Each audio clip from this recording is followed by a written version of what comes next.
Welcome to Think and Grow Rich Mastermind. Let's start with our masterminding principles. I begin every mastermind meeting by reading these 8 masterminding principles. I release myself to the mastermind because I'm strong when I have others to help me. I believe the combined intelligence of the mastermind creates a wisdom far beyond my own. I understand that I will more easily create positive results in my life when I am open to looking at myself and my problems and opportunities from another's point of view. I decide to release my desire totally in trust to the mastermind, and I am open to accepting new possibilities. I forgive myself for mistakes I have made. I also forgive others who have hurt me in the past, so I can move into the future with a clean slate. I ask the mastermind to hear what I really want, my goals, my dreams, and my desires.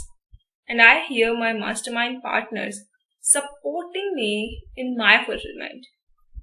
I accept.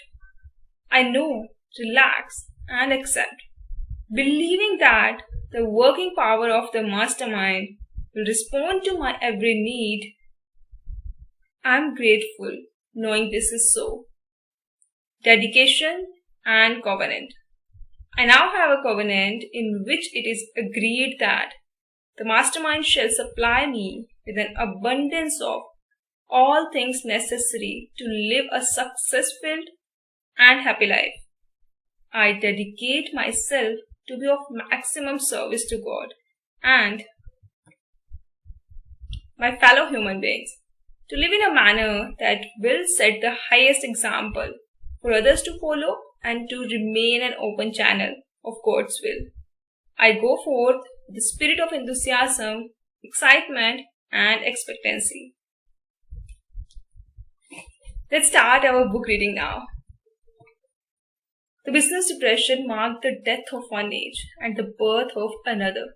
This changed world requires practical dreamers who can and will put their dreams into action.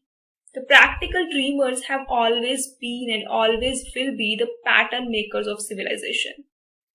We who desire to accumulate riches should remember the real leaders of the world always have been men who harnessed and put into practical use the intangible, unseen forces of unborn opportunities and have converted those forces or impulses of thoughts into skyscrapers, cities, factories, airplanes, automobiles, and every form of convenience that make life more pleasant. Tolerance and an open mind are practical necessities of the dreamer of today. Those who are afraid of new ideas are doomed before they start. Never has there been a time more favorable to pioneers than the present. True, there is no wild and woolly west to be conquered, as in days of the covered wagon, but there is a vast business, financial, and industrial world to be remolded and redirected along new and better lines. In planning to acquire your share of the riches, let no one influence you to scorn the dreamer to win the big stakes.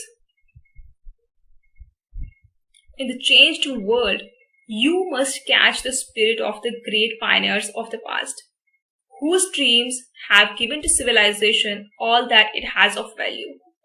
The spirit which serves as the lifeblood of our own country, your opportunity and mine to develop and market our talents.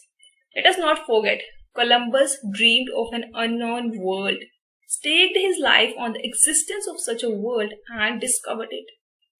Copernicus, the great astronomer, dreamed of a multiplicity of worlds and revealed them. No one denounced him as impractical after he had triumphed. Instead, the world worshipped at his shine, thus proving once more that success requires no apologies. Failure permits no alibis. If the thing you wish to do is right and you believe in it, go ahead and do it. Put your dreams across and never mind what they say. If you meet with temporary defeat, for they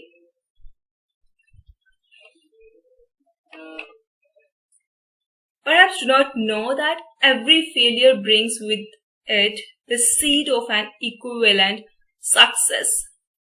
Henry Ford, poor and uneducated, dreamed of a horseless carriage who went to work with what tools he possessed without waiting for opportunity to favor him. And now, evidence of his dreams fills the entire earth. He has put more wheels into operation than any man who have ever lived because he was not afraid to back his dreams.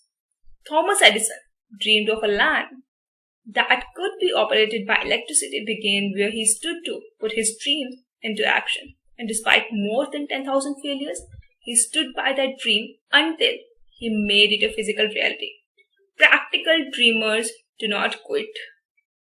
Practical dreamers do not quit. Whelan dreamed of a chain of cigar stores, transformed his dream into action, and now the United Cigar Stores occupy the best corners in America. Lincoln dreamed of freedom for the black slaves, but put his dream into action and barely missed living to see a united North and South translate his dream into reality. The Wright brothers dreamed of a machine that would fly through the air. Now one may see evidence all over the world that they dreamed soundly. Marconi dreamed of a system for harnessing the intangible forces of the ether. Evidence that he did not dream in vain may be found in every wireless and radio in the world. Moreover, Marconi's dream brought the humblest cabin and the most stately manor house side by side. It made the people of every nation on earth back door neighbors. It gave the President of the United States a medium by which he may talk to all the people of America at one time and on short notice. It may interest you to know that Marconi's friends had him taken into custody and examined in a psychopathic hospital when he announced he had discovered a principle through which he could send messages through the air without the aid of wires or other direct physical means of communication. The dreamers of today fear better. The world has become accustomed to new discoveries. Nay, it has shown a willingness to reward the dreamer who gives the world a new idea. The greatest achievement was at first and for a time but a dream. The oak sleeps in the acorn, the bird waits in the egg, and in the highest vision of the soul, a waking angel stirs. Dreamers are the seedlings of reality. Awake, arise, and assert yourself. You dreamers of the world, your star is now in the ascendancy. The World Depression brought the opportunity you have been waiting for. It taught people humility, tolerance, and open-mindedness. The world is filled with an abundance of opportunity which the dreamers of the past never know.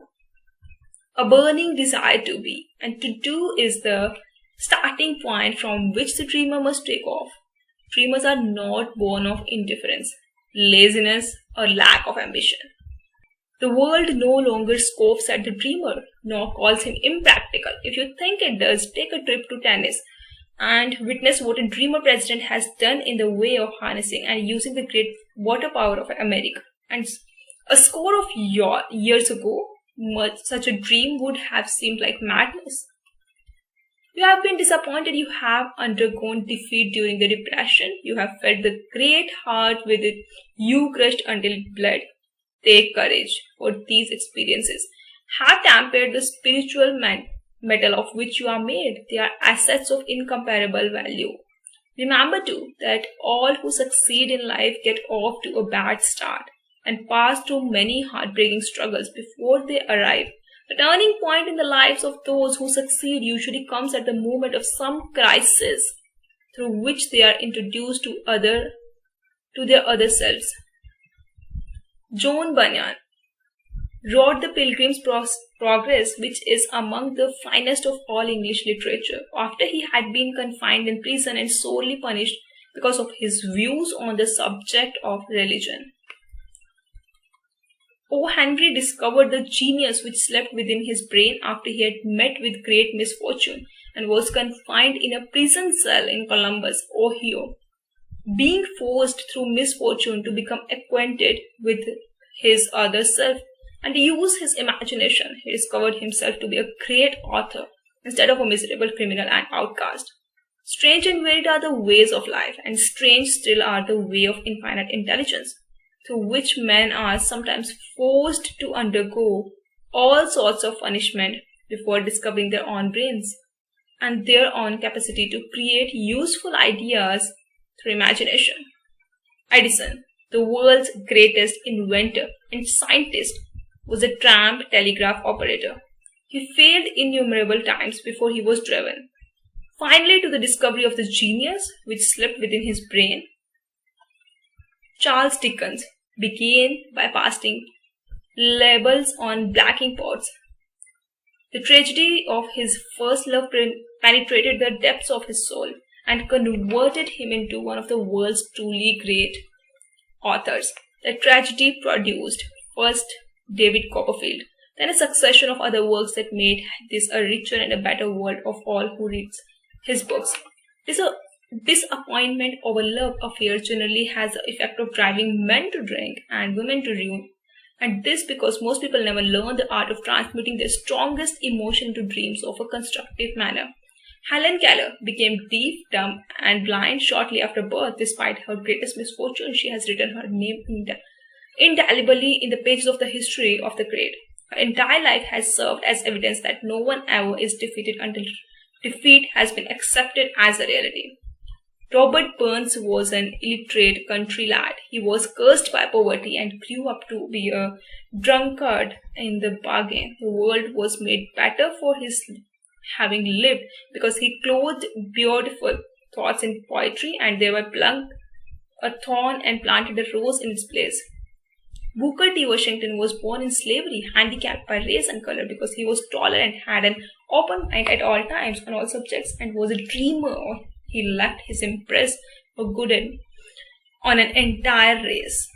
Beethoven was deaf, Milton was blind, but their names will still as long as time endures because they dreamed and translated their desired dreams into organized thought.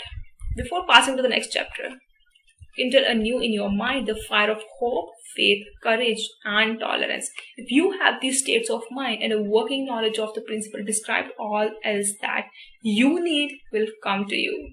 When you are ready for it, let Immerse state the thought in these words. Every proverb, every book, every byword that belongs to thee for aid and comfort shall surely come home through open four winding passages. Every friend whom not the fantastic will, but the great and tender soul in the craveth shall lock thee in the embrace. There's a difference between wishing for a thing and being ready to receive it. No one is ready for a thing until he believes he can acquire it. The state of mind must be belief, not mere hope or wish. Open-mindedness is essential for belief. Closed minds do not inspire faith, courage, and belief. Remember, no more effort is required to aim high in life, to demand abundance and prosperity, than is required to accept misery and poverty. A great poet has correctly stated this universal truth through these lines. I bargained with life for a penny, and life would pay no more. However, I begged at evening, when I counted my scanty store. For life is a just employer. He gives you what you ask. But once you have set the wages, why you must bear the task? I worked for a menial's hire, only to learn, dismayed, that any wage I had asked of life, life would have willingly paid. Desire outwits Mother Nature. As a fitting climax to this chapter, I wish to introduce one of the most unusual person I have ever known. This was our book reading for today, and the insights from this session are: number 1, desire.